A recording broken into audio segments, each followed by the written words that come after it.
Okay, I guess when change comes, it comes quickly.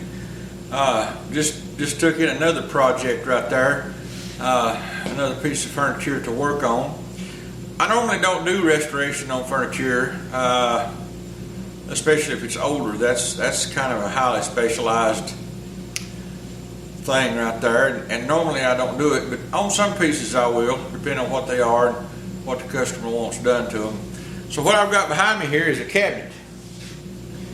It's an older cabinet. Get a little shot of it here, and it's in some pieces. The doors is off of it. The doors is busted. One or two of them is. The top is busted. It's made out of solid wood, and it was about a half-inch thick, 3/8, something like that. Appears to be two pieces that was put together, but over time it's broken. The top just did fit the case, and the customer wants that different. They want a top with a little bit of an overhang, I guess more like a modern cabinet or something. But anyway, we want me to make a new top and repair the doors and put those back on, and they're going to wind up with some hardware for me to put on at some point in time and finish it. It's been sanded down pretty much all over, so there needs to be some more things. I don't know if you can see it. Somebody at some point in time, let me see if I can zoom in here. Somebody at some point in time has attempted to fix this leg right here, and it looks like they've done an okay job of cutting it out. It doesn't fit real well there at the joint, but it's not mahogany. I don't know what it is. I haven't got down there and got into it. It looks like maybe maple or something, but it's definitely not mahogany. The rest of the cabinet's mahogany, so we'll have to take that off and get that up. And let me bring the camera around here. I've got some pieces selected right here. These are not, one thing I've done thus far is edge joint them to figure out how I want to put the pieces together. But I'm going to look at the grain and get that matched up to make a good looking top. This I've got right here is Honduran mahogany. But anyway, we're going to take that and make the top out of this. So when I get this grain laid out and I get this thing glued up, and after the glue dries, then we'll work on getting it cut down right there and the profile on it and getting it fit to the carcass. Okay, I got set up here. Now I'm going to cut on the door frames here. What I'm doing for these door frames is making new ones just like the original. It'll be a tongue and groove panel door. These are older doors, and I don't have any mahogany plywood, so the panels is going to be glued up. Even they're going to be flat panel, they'll not be raised. They'll be just a 1/4 inch panel, but they'll be glued up from solid mahogany instead of plywood, because I don't have any mahogany plywood on hand here. So what I use here is just a couple of table saws. I'm fortunate enough, like I said, to be in the cabinet shop that I've got 2 saws. So I set up the tenon and jig on one saw and set up the other saw with the miter gauge, so I can cut the waste away and make a nice tenon on these things. So I'll let you see how I do this here on my setup, see how it works here.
Okay, that was a cutting the tenon.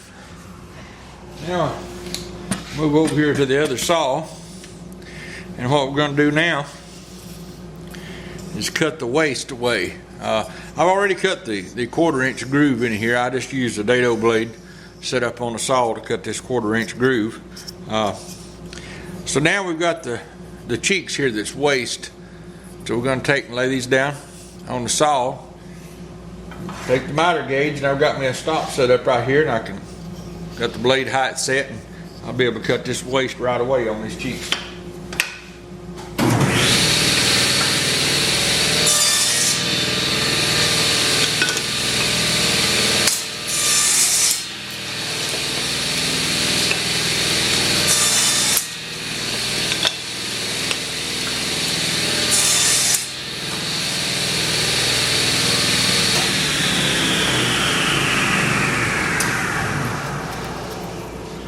So now we've got the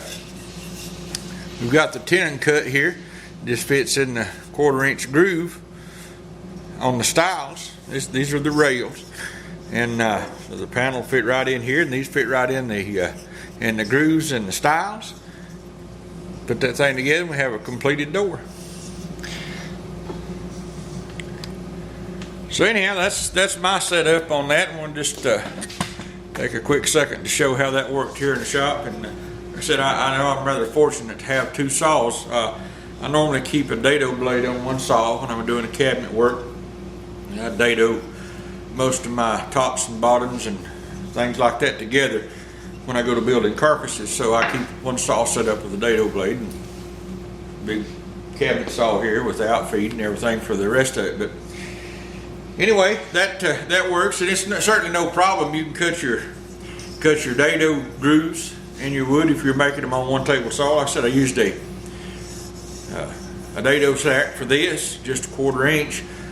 You can use a router bit, 1/4-inch cutter and a router on a router table. Several different ways of doing it. I like to use the dado blade because they don't hardly have as much tear out. And on this mahogany, that's a real issue if you come up with a bit that's not quite sharp enough, or sometimes the best you can do, you still got tear out on it. It's a fibrous wood, and it will tear out pretty easy. So let me get the rest of these things cut, and we'll continue on building the door. Okay, what we're doing here is cutting out a mortise in this door. This is the door for the mahogany cabinet. What I'm going to do in here now is cutting out the mortise for the hinges. I already cut half of it. The jig that I've got made here was for a smaller hinge, and this one's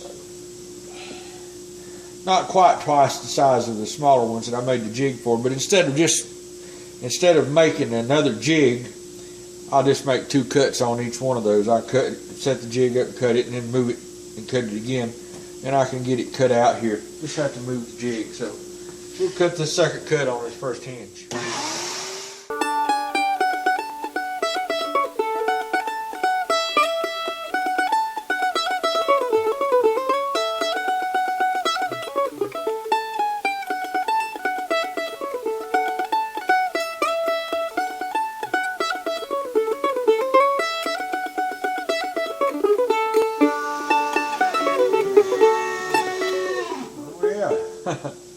On its last legs, I guess. And we'll just smooth it here a little bit.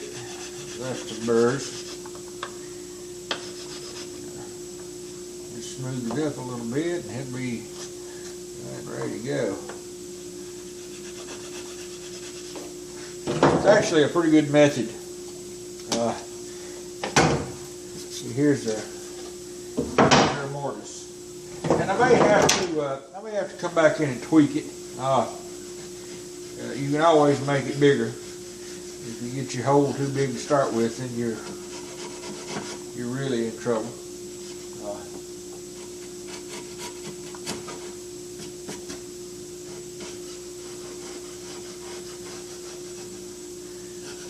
Now let's try that.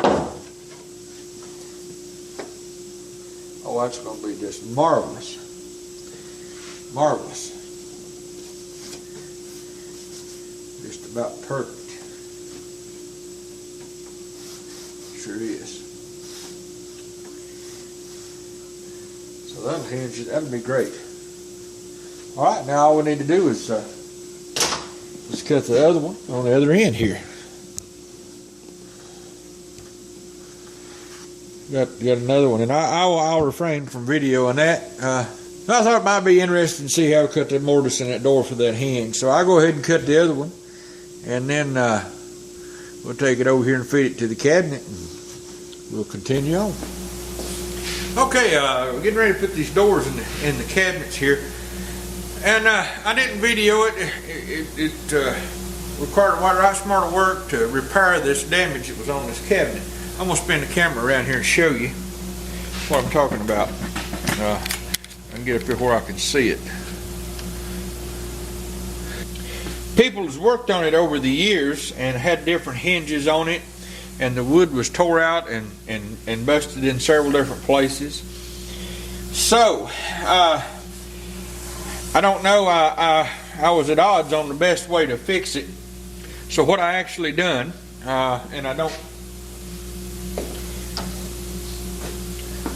what I actually done was I took my small router and I cut this out and I routed it out, and then come back in here with a chisel and finished out the ends of it.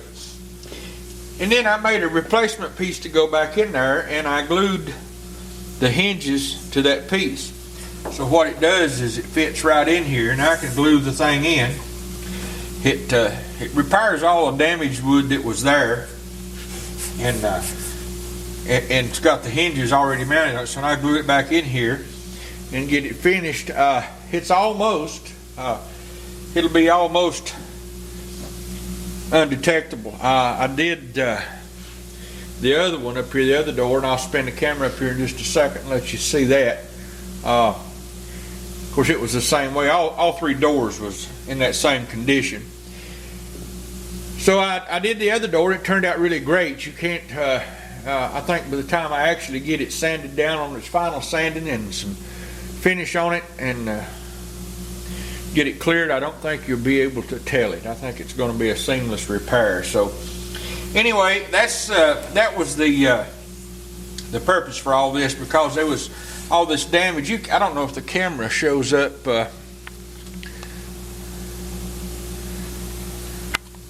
You can still see. Some of the screw holes. They almost went through. But a lot of the ones I was able to cut out when I cut the side of it with the router. I was able to get those out of there. So this will fix it back. At least the wood won't be full of holes and almost ready to split. So let me move this camera up here and show if I can see. Yeah, I think I can. Here you can see up here where I've added this piece. I've got the hinges put in here and this door hung. But I added the piece up here the same way as I did down here and repaired that one. So it's almost seamless. In fact, there was a couple of places right here where the wood was cracked anyway that didn't come out, and I just left that. That's going to be showing up a whole lot more than the repair that I made. So I think it's going to turn out well by the time I do the final sanding, and the door works extremely well. We got a really good functioning door there now with the new wooden hinges. So, and I just got these wood pins in here as temporary pins, so I can take them in and out and work on them. They're real good, and they're just about the right size. That way I can take the pins out and pull the door back down and work and do whatever I need to do. So at any rate, that's how that turned out. I think it's well. It's and like I said earlier, I am by no means a antique furniture restorer. This is an extremely special customer that I do this for. They understand that I'm not an antique furniture man, but their whole purpose was not to have it back to try to get the top dollar out of it in an auction or something like that. I don't even know it'd be worth anything, probably not. But their whole objective was to have it functional, something they could use, and it still looked nice and looked as close as possible to the original. So they decided they would go ahead and let me do this. I've done a lot of projects for these folks and made some other stuff, and they've been well pleased. So we agreed that I'd do this. I think it's going to turn out okay, but it's some of it's kind of tedious work, and you get into repairing wood where other people has come in and abused it. sometimes it's quite hard to do. So anyway, there we go with that, and we'll just keep moving along.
Thanks for watching.